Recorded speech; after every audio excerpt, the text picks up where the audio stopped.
I'll quickly do dispatch preview. It's a short one. Riot Games is fucking up as per usual. I'll shortly explain why. Item changes, as mentioned yesterday, we're trying to make ADCs feel better through IA changes and hit some of the outliers of the tank items. Primary IA crit carry builders, especially in higher levels of the play, have not been particularly strong, right? Kalista, Varus, Ezreal, Corki is dominating high elo meta. This is kind of true, although I think ADCs have gotten a lot better recently with Yuntal buff. Tristana, Aphelios and stuff like that has gotten a lot better. Zeri. This ability change is intended to be a light buff to those archetypes who are typically more popular in solo queue without sending them overboard and optimize high skill level of play in particular. I think people are gonna slowly start losing their minds over Jinx because she's so high win rate in average play and so high pick rate, and she's kind of getting buffed with this. Tank items are feeling like they have a pretty good systemic foundation based on to build on currently. I have no clue. These are just empty words, bro. What the fuck does that even mean? Atakan, dispatch, we're making some changes to impact the rate at which Voracious and Ruinous Atakan spawn in games. They do that every patch so far.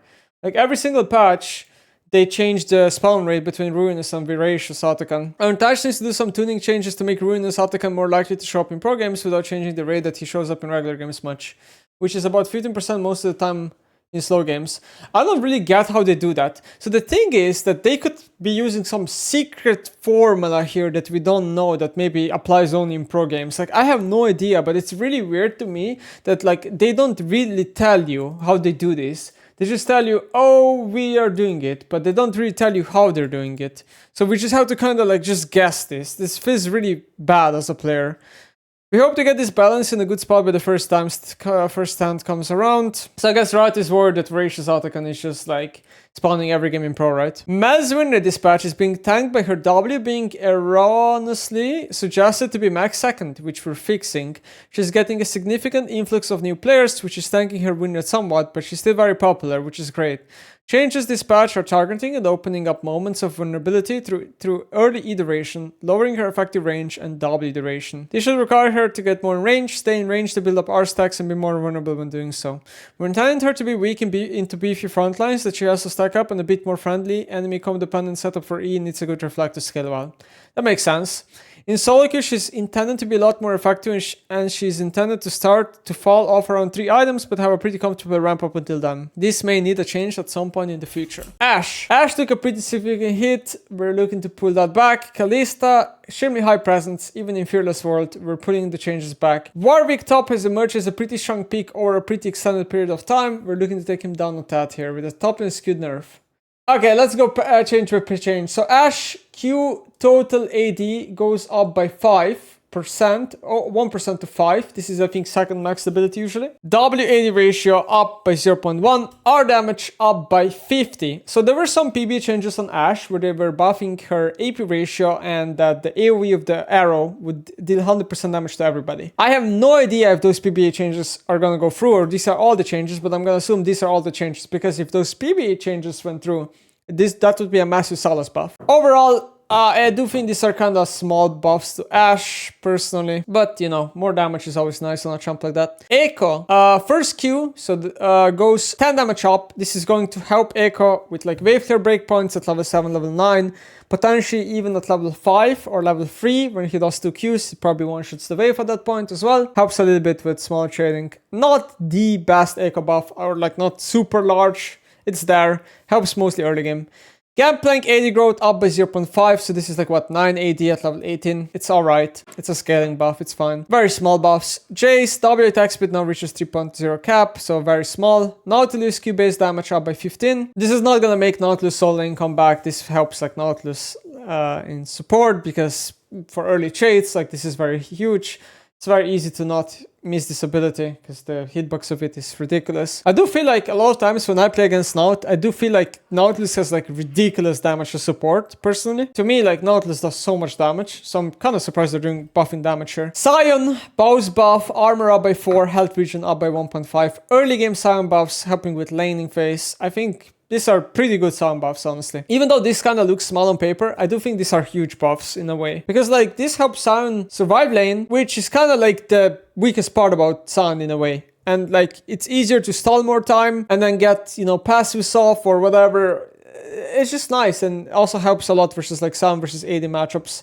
Just more stat checky champion. I mean, this is just strong, right? Like just stronger lane. Teemo monster mod damage up by 20% as I predicted. Yasuo passive crit damage mod down from -10 to 0%, which means that Yasuo now will do same damage on crit basically, right? He won't have a crit 10% reduction when he buys crit items. I mean, the sad part about Yasuo and Yone currently specifically is they don't really buy crit items. They do, but they usually buy first crit item on second item, which is not super early into the game. I really wish we could go back into the days where Yone and Yasuo are buying like Zillion to Infinity or something, but we're just so far off right now. I personally, like, I don't know. Right, like, Yone and Yasuo are just mostly forced to buy Bork most of the time, so, because they need a sustain from the item. But, you know, a buff is a buff. We'll see how much it does. It's hard to say, honestly. I don't know if Yasuo is gonna be picked much with this shit. So, Hwei nerf is a pretty big one. QW base damage goes down, which is only early game, right? So, at level 9, the ability is the same. The thing is, this nerfs the combo in lane, which is EE into QW, right?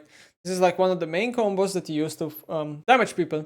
And I'm pretty sure that now, very often, EE into QQ is gonna be better. Okay, so there's a nerf there. Then they're nerfing WE damage, which is down by 5 and 5% AP ratio. I already think this ability is pretty good early game in my opinion, but not very good late. In late, this ability does not do a lot of damage. But I do understand that, I do probably agree with this nerf, because like, let's be honest, WE is like the most unskilled part about Hwei, and this damage is kind of guaranteed on the champion.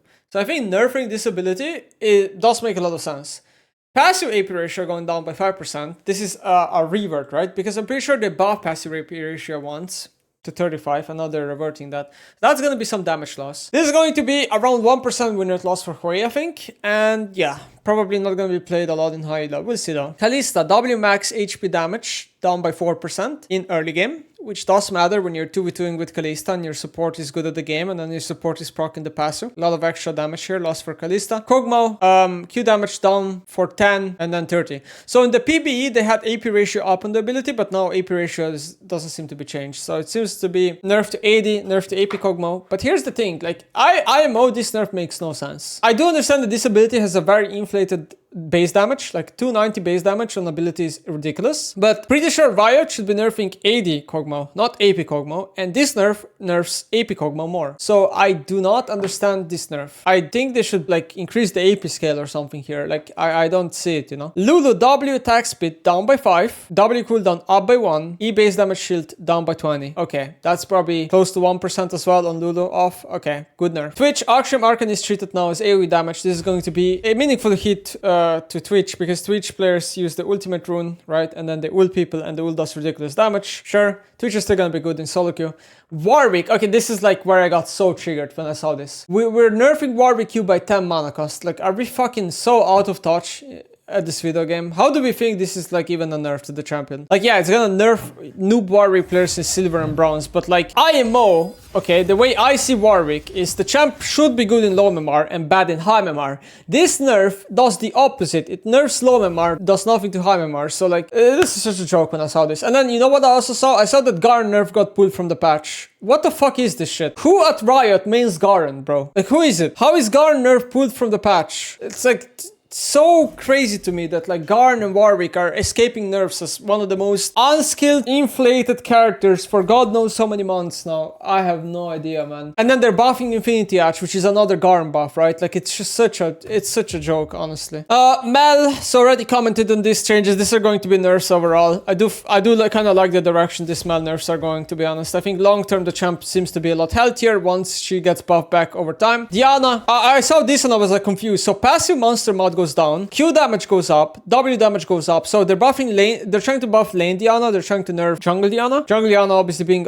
very strong right now, like 52% win rate across Elos, and people have figured the Lianji Riftmaker build, and she's very tanky and very good with the champ, with the build. The thing about Diana is that I have the same opinion about her as Echo. Diana is just, like, the game is just better when Diana is weak. The same way is for Echo, because she's not interacting in laning phase. Like, if you ever lane against Diana mid lane, there's no skill involved. Like, she has no skill shots. She simply just either stat checks you or sits at the tower. It's kind of similar to Echo, so I just don't like Diana at all. Like, being in meta, I think the game is just simply better off her, as harsh as that sounds. But Diana mid right now is like around 50% win rate, so I'm not even sure if the champ really needs a buff, but yeah, it's gonna be fine probably. So okay, Diana, sure. Elise, human W damage down by 20 base, down by 20% AP ratio, massive nerf to the ability.